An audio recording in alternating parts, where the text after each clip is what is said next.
વખતે આપણે 2026-27 માં એક જૈવ વિવિધતા પ્રોજેક્ટ મૂકવા જઈ રહ્યા છીએ.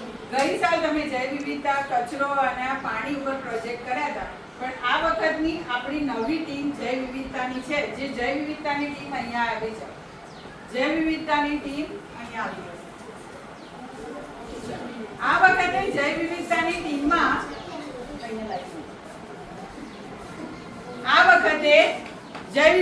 ટીમમાં આપણા 5 સભ્યો રહેશે. એ 5 સભ્યો તમને મળી અને સાથે આ કામ કરાવશે. તો એમાં પહેલું છે જૈવ વિવિધતા શા માટે, આપણે જૈવ વિવિધતા શા માટે આ પ્રોજેક્ટ કરી રહ્યા છીએ એના વિશે અભ્યાસ કરીશું.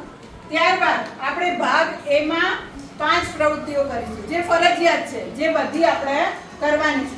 એમાં પહેલું છે વહેંચાયેલ જગ્યા તરીકે પર્યાવરણ, એટલે કે આપણી શાળાના કેમ્પસમાં આપણે ફરીશું, આપણને ક્યાં ક્યાં જૈવ વિવિધતા જોવા મળે છે તે નોંધીશું અને તેનો એક સરસ મજાનો નકશો બનાવીશું. આપણા આંગણામાં પ્રજાતિની વિવિધતા, એટલે કે આપણા આંગણામાં કયા કયા પક્ષીઓ રમવા આવે છે તેના અંતર્ગત આપણે પ્રવૃત્તિ 2 કરીશું. જૈવ વિવિધતાને આપણે એની એક સરસ મજાની આપણે રમત રમીશું અને રમતના આધારે આપણે સરસ મજાનું શીખી અને ચિંતન બિંદુના પ્રશ્નોના જવાબ પણ આપવા પ્રયત્ન કરીશું. ત્યારબાદ જૈવ વિવિધતા પ્રોજેક્ટમાં આપણે જૈવ વિવિધતા, ખોરાક, આજીવિકા અને આબોહવા તેના ઇન્ટરવ્યુ પણ ગામમાં જઈ અને લોકોના લેવાના છે. તેમાં ખોરાક વિશે, આજીવિકા એટલે લોકો જે ધારો કે તમારી શાકભાજી વેચવા માટે તમારી આજુબાજુમાં લારી લઈને આવતા હશે, પછી કોઈ દુકાનમાં વેચતા હશે અથવા તો કોઈના કરિયાણાની દુકાન હશે, તો એ લોકો પોતાની આજીવિકા કેવી રીતે ચલાવે છે તો એમના વિશે એમની જોડે આપણે થોડી ઘણી વાતચીત કરીશું. પછી આબોહવા, દિવસે ને દિવસે આબોહવા કેવી રીતે બદલાઈ ગઈ છે તો તેના વિશે પણ આપણે પ્રશ્નોત્તરી કરી અને માહિતી મેળવીશું. આબોહવાનો આપણે ઇન્ટરવ્યુ લઈશું. જૈવ વિવિધતાના જોખમો અને સંરક્ષણની કેસ સ્ટડી આની અંદર આપેલી છે.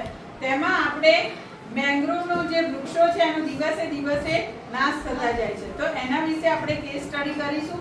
ગામમાં જઈને નાટક ભજવીશું, રેલી કાઢીશું અને ગામવાળાને સમજાવવા માટેનો પ્રયત્ન કરીશું કે જે આપણે અત્યારે જે નાશ પામે છે તેને બચાવવા માટે આપણે કઈ રીતે પ્રયત્ન કરી શકીએ. ત્યારબાદ એ જે ફરજિયાત પ્રવૃત્તિઓ પૂરી થાય પછી આપણે આમાંથી વૈકલ્પિક પ્રવૃત્તિ કરવાની છે. તો વૈકલ્પિક પ્રવૃત્તિ આપણે 2 પણ કરી શકીએ, પણ આપણે 4 કરીએ તો વધારે સારું છે, કારણ કે આપણને ખબર પડે. ગઈ સાલ આપણે 2 કરી હતી, પણ બને ત્યાં સુધી આપણે આ 4 પ્રવૃત્તિ કરવા માટેનો પ્રયત્ન કરીશું.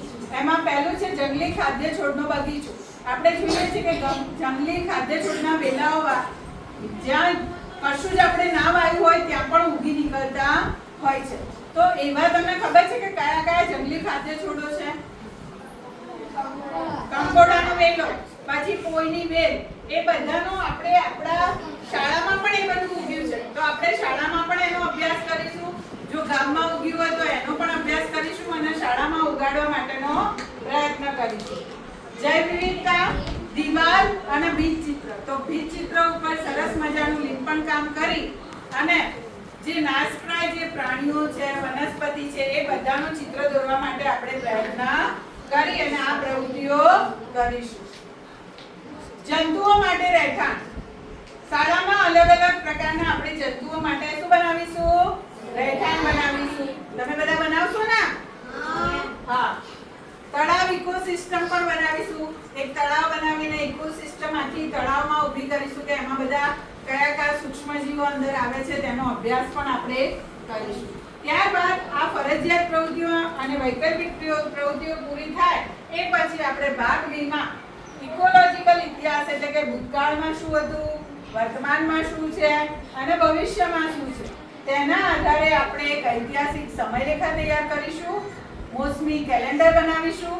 મોસમી કેલેન્ડરમાં આપણે જુદા જુદા ઋતુઓમાં કયા કયા ફળ ફળાદી થાય છે, કયા કયા શાકભાજી આવે છે, કયા પક્ષીઓ તમને જોવા મળે છે, તમે કેવા પ્રકારના કપડાં પહેરો છો, બરાબર? તો એ બધું જ આપણે મોસમી કેલેન્ડરમાં એનો સમાવેશ કરીશું.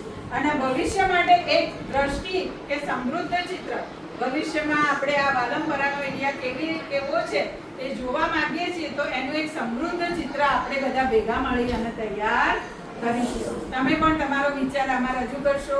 આપણે બધા આ આપણી જૈવ વિવિધતાની ટીમ છે, એ જૈવ વિવિધતાની ટીમ સાથે મળી અને આપણે કાર્ય